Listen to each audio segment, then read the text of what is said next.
Salut, chers auditeurs, chers infirmiers. Nous voici à notre prochaine étape,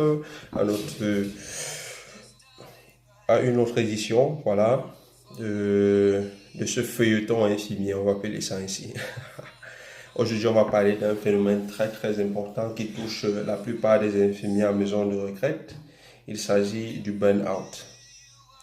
Vous savez, le burn-out ou syndrome d'épuisement professionnel est un phénomène que l'on rencontre généralement dans notre milieu professionnel. Euh, Déjà d'emblée, il est à noter que généralement dans les maisons de retraite, il est difficile de faire face à toutes les demandes, parce que nous ne sommes pas nombreux. Vous voyez, parfois, on se retrouve un infirmier dans l'après-midi avec quasiment 80 résidents, ou alors deux infirmiers en matinée avec quasiment 80-70 résidents. Ce n'est pas toujours évident de combiner soins techniques, bureaucratie et un certain nombre de choses, les visites médicales, un certain nombre de choses. Vous voyez, c'est compliqué. Alors on se retrouve parfois d'emblée dans ce monde du burn-out ou syndrome d'épuisement professionnel. Alors, c'est quoi le syndrome d'épuisement professionnel ou burn-out? C'est un syndrome qui adapte généralement fatigue profonde, euh, des investissements sur le plan du milieu professionnel du travail, des investissements dans le milieu professionnel et aussi une sensation d'échec et d'impuissance dans le travail. Généralement, le burn-out est associé au stress.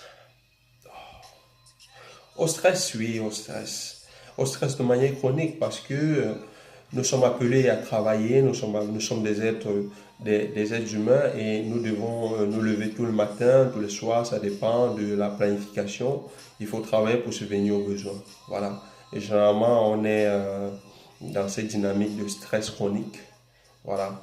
Alors, l'individu qui se retrouve face au syndrome d'épuisement professionnel se retrouve dans une situation où il n'est plus en mesure de faire face aux exigences adaptatives de son environnement professionnel, ce qui conduit généralement à une réduction de l'estime de soi, à une réduction de la motivation et aussi à une perte d'énergie. Voilà, on va appeler ça comme ça. Une perte d'énergie parce que ce n'est pas évident. Généralement, dans les soins infirmiers, on est appelé à faire des soins techniques, des pansements, distribuer les médicaments, préparer les infusions, faire des injections, faire des prises de sang, préparer les visites médicales, préparer les résidents aux visites médicales, voilà, faire des transmissions écrites, orales, et un certain nombre de choses, vous voyez, qui ne sont pas parfois évidentes. Faire le tour avec le médecin, ce n'est pas évident dans tous les cas. Donc, généralement, quand on craque, on y parvient, on arrive au burn-out. Ce syndrome d'épuisement professionnel, voilà, a des causes que nous tous nous connaissons et que nous avons déjà d'emblée énoncées. Ces causes peuvent être reparties en trois groupes. Alors, les causes organisationnelles, les causes intrapersonnelles et les causes interpersonnelles. Voilà, s'il faut aller déjà dans les causes organisationnelles, nous verrons qu'on a la charge du travail en un temps donné qui n'est pas parfois évident parce que vous avez vu tout ce qu'il y a à faire que j'ai énoncé plus tôt. C'est à faire en un laps de temps, donc en un temps précis. Donc vous voyez, il y a déjà le stress d'emblée. Et les heures de travail, les heures supplémentaires. Donc voilà les causes de type organisationnel qui sont nombreuses, qui ne sont plus à citer. Ensuite, on a les causes de type interpersonnel, généralement la sensation d'injustice, la sensation des conflits, parce qu'il y a des conflits généralement dans le milieu de travail. Quand on est infirmier, on est appelé à être chef, voilà, chef de tour, chef d'équipe. Et voilà, et il faut gérer chaque personne, chaque résident, il faut gérer chaque parent, chaque famille qui a ses exigences. Il faut gérer toute une série de personnes. Voilà, ce n'est pas toujours évident. Donc, il y a parfois des conflits qui ne sont pas évidents à gérer. Et voilà. Donc, du coup, on a des causes intrapersonnelles, c'est-à-dire comment on réussit à gérer le stress, comment nous organisons. Alors, les causes intrapersonnelles sont généralement liées à notre vécu, au vécu de tout un chacun, aux situations traversées. Vous voyez, par exemple, quand on a vécu dans des situations difficiles, on a passé une enfance difficile, on parvient facilement à gérer le stress par rapport, ouais, donc, à quand on a vécu une enfance, voilà, bien tolérée, une enfance aidée, dans le sens où on a toujours tout obtenu, les parents, tout, voilà, donc c'est ça. Donc, chacun a une manière intrinsèque de gérer le stress. Parce que ça joue aussi, en fait. La gestion du stress qui dépend de l'éducation, qui dépend d'un certain nombre de facteurs. Voilà. Donc, le burn-out, généralement, a des répercussions énormes sur la santé du professionnel. Généralement, on va voir des répercussions sur le plan psychologique, c'est-à-dire on peut avoir l'anxiété, on peut avoir l'isolement. Généralement, on va voir des personnes qui commencent à s'isoler. On va voir des personnes qui commencent à être anxieuses, des personnes qui prennent tout euh, de manière, qui prennent des choses de manière un peu extrême, quoi. Vous voyez, le petit stimulus devient un grand fardeau. Je vais prendre un exemple. Voilà, il suffit que un collègue me dise, me réponde de manière un peu nerveuse, que immédiatement je me dis, oh voilà, elle me prend comme son ennemi, voilà, le travail, je fais mal. On a toujours sur le plan psychologique cette sensation de repli sur soi, cette sensation de faute, cette sensation d'échec. Voilà. Donc, ça, ce n'est que quelques exemples à donner. Sur le plan physique, généralement, on a des problèmes tels que les mal gastriques, une diminution de la puissance du système immunitaire, généralement les maux de tête, le mal de gorge prolongé, voilà, des petits bobos, des petites maladies récurrentes de temps en temps. Donc voilà en quelque sorte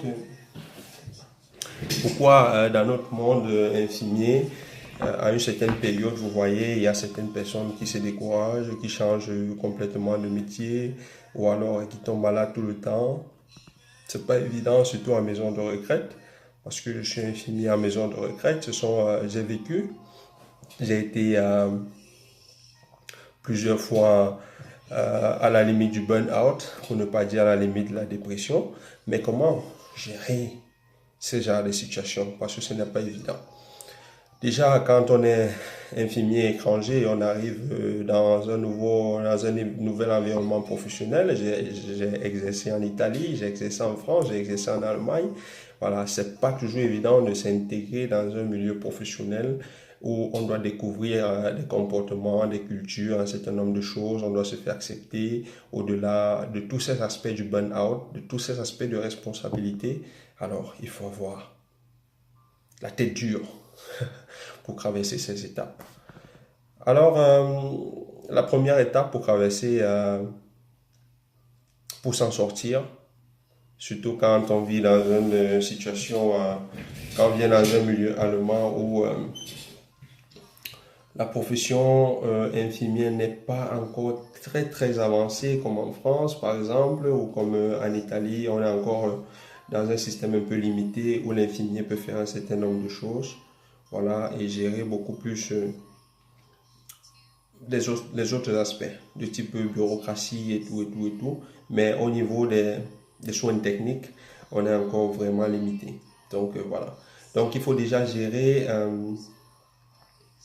cet aspect qui n'est pas évident, Quand on a reçu une formation solide, une formation de base et qu'on travaille dans un milieu où on ne peut pas implémenter nos connaissances, voilà, on se retrouve déjà un peu affaibli, la motivation baisse. Et ensuite, il faut gérer le fait d'être étranger, le fait de vivre, le fait de parler une nouvelle langue, de s'intégrer dans une nouvelle culture. Voilà, ce sont des facteurs encore intrinsèques qui implémentent encore, qui amplifient ce risque de chuter dans ce monde de burn-out. Alors, comment s'en sortir? Premièrement, il s'agit d'être fier de ce qu'on fait, parce que c'est très important. On va de là, il faut toujours garder à l'idée. C'est pour ça qu'avant de faire une filière, avant de se lancer dans les choses infirmières, il faut être sûr qu'on aime ce qu'on fait. Il faut être sûr d'avoir compris en fait pourquoi on veut faire les choses infirmières. Parce que l'infirmier n'est pas le médecin, ça c'est la première des choses. L'infirmier ne fait pas de diagnostic médical, mais il fait plutôt un diagnostic infirmier qui tend vers le soin. Voilà, dans le soin, dans tous les cas. Le médecin traite la maladie et l'infirmier traite le bien-être. Voilà en quelque sorte la différence généralement pour les aspirants infirmiers. Donc, une fois qu'on fait les choses infirmières parce qu'on aime, parce qu'on a voulu le faire, une fois qu'on se sent bien, plein d'énergie, plein d'enthousiasme, on peut affronter la deuxième étape qui est le savoir-être. Au-delà du savoir-faire, le savoir-être dans les soins infirmiers est un avantage très important. Voilà. Le savoir-être, c'est comment on se présente dans notre filière, comment on se présente sur le plan interpersonnel avec les collègues, avec les résidents, avec les patients, avec un certain nombre de personnes. Au-delà de la compétence, parce qu'on peut être très compétent, c'est-à-dire le savoir-faire, au-delà du savoir-faire et de la compétence, s'il n'y a pas le savoir-être, on entre facilement dans le burn-out. Parce que le burn-out, c'est ça. Il faut savoir adapter ses émotions, adapter un certain nombre de choses. Sur le plan relationnel aussi, parfois quand on a tort, parfois même quand on a tort, parfois quand elle est agitée, il faut savoir garder ses émotions. Il faut savoir regarder le problème ailleurs, généralement. Ne pas se dire, voilà, tel patient, voilà, il fait ça, il fait ça, il fait ça. Il suffit de garder son calme. C'est ça. Et trouver le moment opportun s'il y a quelque chose à dire par rapport aux collègues, et s'il y a trouver le moment opportun et juste. Donc, il ne faut pas se laisser guider par les émotions. C'est très important, cet aspect, le savoir-être. Savoir pourquoi on fait la filière infirmière, la profession infirmière, pourquoi on est infirmier, avant de se lancer dans la profession, et il y a le savoir-être.